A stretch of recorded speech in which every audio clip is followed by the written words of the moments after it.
আজি লাখপতি বাইদেউ নামত 10,000 টকাকৈ আমাৰ আইসকলক আমাৰ খুৰীসকলক দিয়া কথা আছিল, কিন্তু দিলে নে? এই প্ৰশ্ন আপোনালোকে বিজেপি প্ৰতিনিধিসকলক, চৰকাৰৰ প্ৰতিনিধিসকলক আপোনালোকে কৰিব লাগিব। বজাৰত বাৰে বাৰে যদি আপোনালোকে টেঙা আম বিকিবলৈ সুযোগ দিয়ে, তেতিয়াহ'লে আমাৰ সমাজ ব্যৱস্থাটো বিনষ্ট হ'ব। বৰ্তমান বিজেপি চৰকাৰখনে যি ধৰণে আঁচনিৰ ওপৰত আঁচনি তেখেতলোকে ৰাইজক দিয়া কথা কৈ থাকে, কেৱল নিৰ্বাচন আহিলে আৰু নিৰ্বাচন যোৱাৰ পিছত সেই আঁচনিবোৰ কিয় ফটুকা ফেন হয়, আপোনালোকে নিৰ্বাচনত যেতিয়া তেখেতলোকে আপোনালোকৰ ওচৰত যাব, তেতিয়াহ'লে আপোনালোকে প্ৰশ্ন কৰিব যে আমাক পূৰ্বে দিয়া প্ৰতিশ্ৰুতিবোৰ কি হ'ল।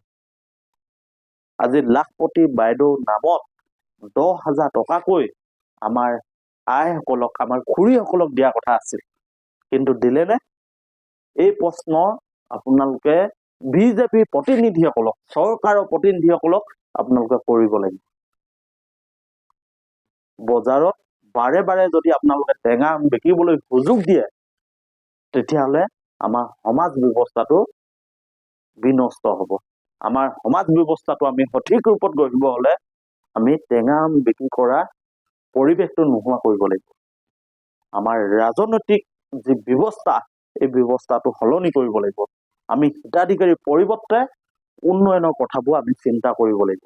আমি ৰাইজৰ দলে কেৱল উন্নয়নৰ প্ৰতিশ্ৰুতি লৈ আহিছো, আমি বিকাশৰ প্ৰতিশ্ৰুতি লৈ আহিছো, আমি পৰিৱৰ্তনৰ প্ৰতিশ্ৰুতি লৈ আহিছো। আমি আমাৰ গাঁৱৰ অঞ্চলসমূহ, যিসমূহ অঞ্চল আজিও স্বাধীনতাৰ ৭৫ বছৰ অতিক্ৰম কৰাৰ পিছতো উন্নয়নৰ মুখ দেখা নাই, সেই অঞ্চলসমূহ আমি উন্নয়নৰ দিশে আগুৱাই নিবৰ কাৰণে খুজিছো। আপোনালোকে দেখিছে যে প্ৰতিটো অঞ্চল আজিও যি ধৰণে উন্নয়নমুখী হ'ব লাগে, সেই উন্নয়নৰ পৰা বঞ্চিত হ'বলগীয়া। কাৰণ আমাৰ বিভিন্ন ৰাজনৈতিক দলৰ নেতা কৰ্মীসকলে দুৰ্নীতিত নিমজ্জিত হৈ থাকে। গতিকে দুৰ্নীতিক আমি উৎখাত কৰিব লাগিব।